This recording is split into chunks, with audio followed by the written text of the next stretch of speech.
Hello, welcome to our video. Today we're going to be installing our heating systems. The first thing we're going to be doing is getting the fuel out the fuel tank. So this is the easy way of tapping into the fuel pipe. Is you just drill a hole through the middle of here, and then you send your sender line, which is this, which will pick up the fuel and drink the fuel out the tank, and then it's going to supply the diesel heater with fuel.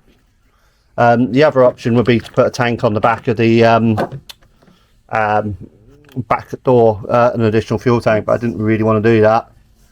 So we're just going to drill a hole through here, make sure nothing goes into that diesel tank because that would be bad news. So this is now the finished product. We've tapped into the back of that pipe with the feeding pipe running through into the tank. It's going to sip the diesel up through there into the diesel heater.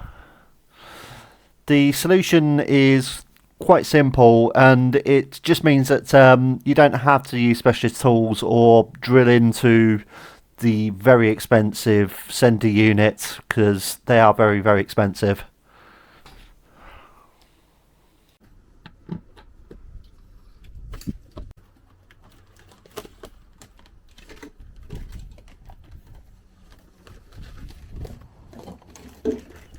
I should note that this does look like an awful lot of work, but getting that seat out was just 2 bolts.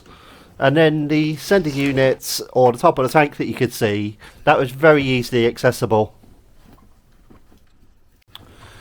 The diesel had to get to the heating system, and what we did is we ran the pipe underneath the installation for the floor, which you can see here. We just ran it alongside of one of the wooden beams, and we just had to make sure we knew where it was, just so we didn't put any screws through it, because that would just be a bit of a disaster. This just allowed us to have a nice tidy system with it running under the floors, hidden away once completed. We then left the cable where it was because the diesel wouldn't be able to get through it just due to gravity. The next thing we did was we had to drill a hole in order to fit the diesel heater. The heater itself has 2 pipes on the bottom, as well as the green one, which is the diesel itself. The pipes are an intake and an exhaust. So as it combusts the diesel, it needs to suck air in through the black pipe in order to create the combustion, and then exhaust the fumes back out through the silver pipe you can see here. This is all outside of the van, so you're not essentially gassing yourself. The diesel heater itself has an air intake within the van and an exhaust within the van, so it pulls air through and then pushes it out hot using a heat exchanger. So none of that diesel air gets into your van at all. It's all 100% separated.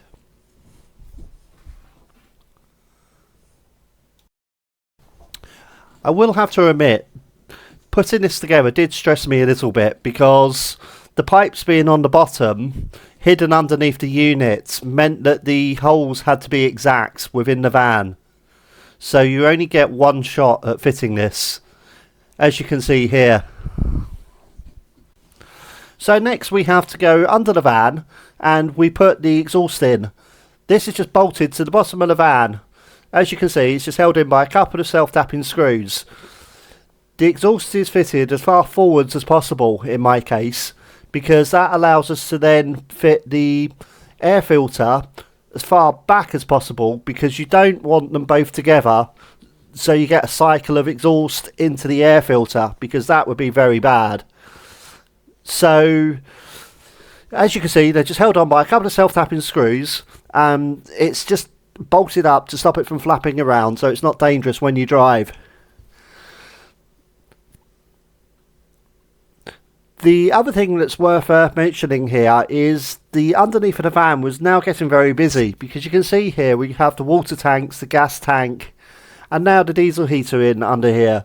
And it's very limited for space that you can actually drill through the floor due to the ridges and structure of the van, that you need to have appropriate places that you can actually get those wires and fittings through. So planning is a must here.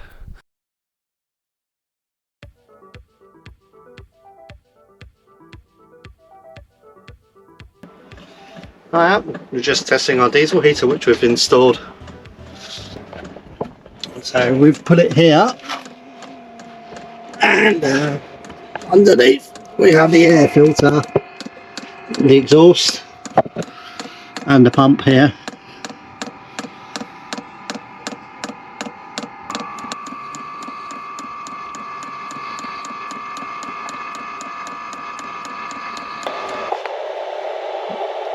Now that we have our heating system installed, the next thing to do is to install our hot water system.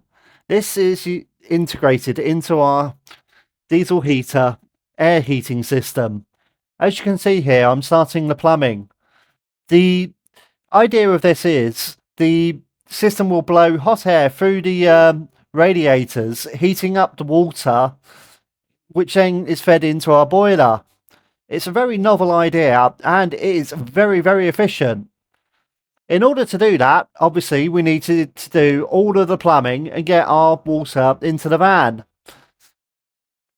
Here, I'm installing the main water pump and the accumulator. I'm hoping you're finding this video useful. If you have any questions, please feel free to ask via the comments. Also, please like and subscribe. We'd really appreciate it and help our videos grow.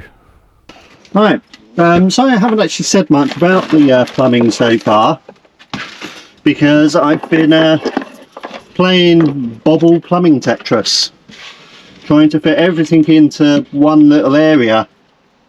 So we've got the cooker in here and the gas pipes here. That's now just waiting for us to fill it up and for it to explode. Oh, did I say that? Sorry, correction. For my wife to fill it up when I'm stood over the other side of the road. It'll all be good. Remember, note to self, take out health insurance for my wife. Life insurance. So, we got the Bobil heater. Not fastened down yet, because we're still trying to figure out where things are going. And pinching wood does nothing. That's just propping it up. We put the pump here and the accumulator. The accumulator is essentially just a big balloon in the top here, which adds. So it's like a dampener for the pump. So the pump will take the water pressure up to 20 psi, and the accumulator should take the pressure, and it will, instead of the pressure going from 0 to 20 all the time, it should add that little bit of cushioning for the pump to stop it from activating all the time and make it a little bit better. And under here we have the fun. One working diesel heater is in here. So I've got the diesel heater here. The intake is on the side. And we're going to exhaust the Bobil heaters probably out the front if we can. I'm out of the conduit. I don't know where that went. I swear I had another section of it, which I need to look for. It's always a way. Tiny little van, I lose everything. But it just seems to be the story of van building, is losing everything. So yeah, we have our little heat exchanger here that's going to blow the hot air out. This is the unit for redirecting the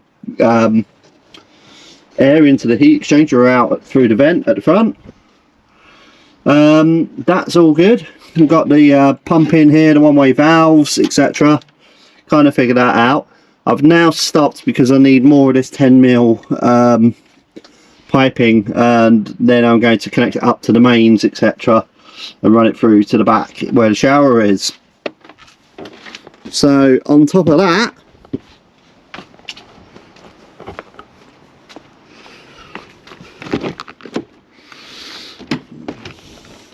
we also have to run to the shower point here. Very bright today, which is good because we have solar. And that's here. So you're going to have to run some pipe along the top there, under the bed. Now we have the heater installed, the next thing we installed was the Bobil van's heating system. This is a boiler that runs on 230 volts, 12 volts and diesel heating. It was one of the more complex things to wire up.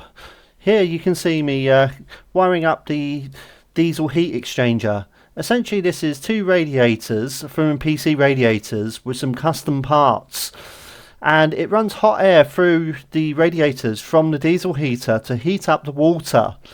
Essentially the reverse to a PC water cooling system. I did say this is fiddly as f***, didn't I? What is this for? It's just part of the heating system. It's a programming device of some form. Don't really know too much. Just following the diagram.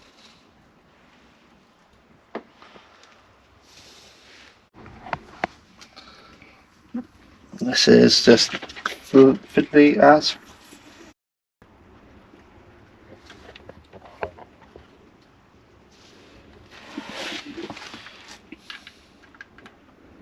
These also you don't know what to do. You're just following the diagram to feed them out. Following the diagram at the moment, I'm not really asking too many questions.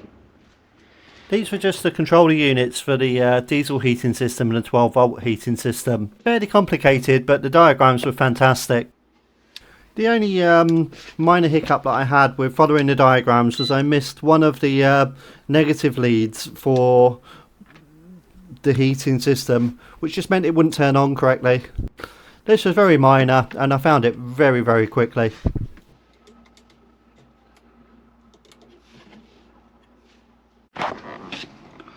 Hiya, I've just spent a couple of days fitting the Bobil heating system. It's been a little bit of a tricky one and quite stressful, so unfortunately I didn't actually take much video and I was more concentrating on fitting it. So the Bobil heating system is essentially, it's this boiler here that we put in. The boiler runs off of 12 volts, which is this little box here that you can see. It runs off of the diesel heater, which is situated in the back of this underneath, where we have the vents on the side. And there's another vent here, which you'll see, needs to run the final part of the ducting on. So it works on 12 volts, diesel heater, and there's the 240 volts, which hasn't been wired up yet. And that's going to go across into the plug-in. So when you plug it into the shore power, the diesel heat, the water tank will just come on, and you'll get some nice, lovely hot water. How it works is you have a control switch up here. So I can turn on, for instance, this one, which is the 12 volts, or I can turn on the diesel. So the diesel heater will work that it's saying here that the air temperature is now 19.1 degrees and the water is 27.2 degrees. So what we could do is I could grab the controls for the diesel heater, which I have here. I can turn on the diesel heater now.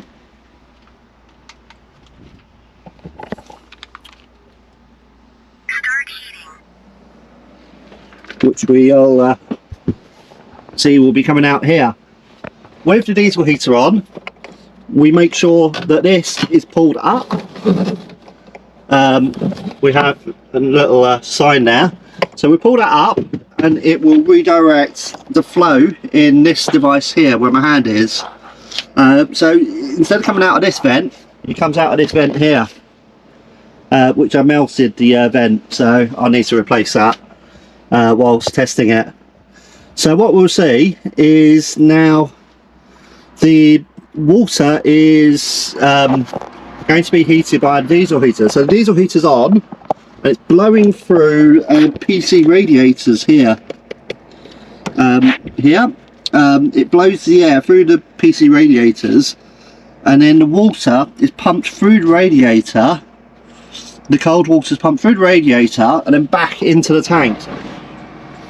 Right, so the diesel heater is now turned on, and you'll hear it pumping. So the pumping sound is the pump for the pump underneath the van, and it will now be blowing hot air out this vent. Once this temperature here climbs up to 40 degrees, the out, we'll see the red out, should I say. We'll see the water temperature of the tank start to climb as it transfers the heat back into the water. And that's it. So that pumping sound is this pump here, which is underneath the vehicle. The diesel heater has an intake here and an exhaust here. As you can see, you can hear the exhaust going in the intake. So that exhaust is going to be quite hot now, and that's now heating up our water for us. So now you'll see, with the diesel heater running, you'll see here the temperature climbing. Once that climbs up to 40, which it will do shortly, and this air on the side here is now getting nice and warm.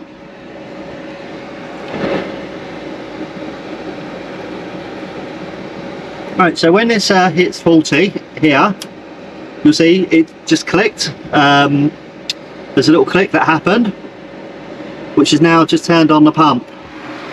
And now this pump here is coming away, and you'll start to slowly see the blue number climb. And you'll see here now that the 40 is starting to drop a little bit as it's pumping the water through, because the water's now colder than the there we go, we just saw the numbers starting to climb now, because it's dropping in temperature for the radiator as the water is now cooling the radiator and then heating the water. So as we feel here, these are now just starting to get a little bit warmer to touch, so they're no longer cold. Cool, isn't it? Right, so I should talk about our water.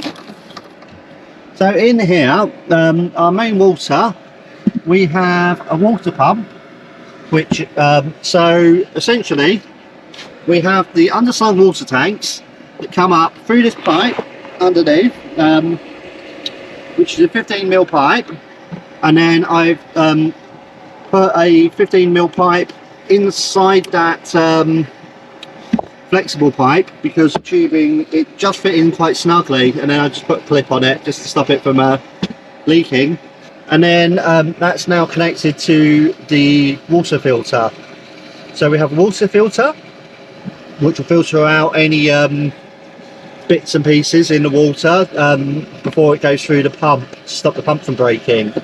So if there's any bits of plastic left over from when we were doing the water tanks, drilling the holes in the water tanks, they're going to get filtered out there rather than ending up inside the pump or your drinking water. So here is a SureFlow water pump, which is about 25 bar. It's 25 bar version. So it's quite a low pressure pump, but high quality. And then next to that is an accumulator. So the job of the accumulator is essentially water comes into here, and then just above here in the top part, you'll see on the top here is a little a valve like you get in a car, and it's because it has a little balloon inside.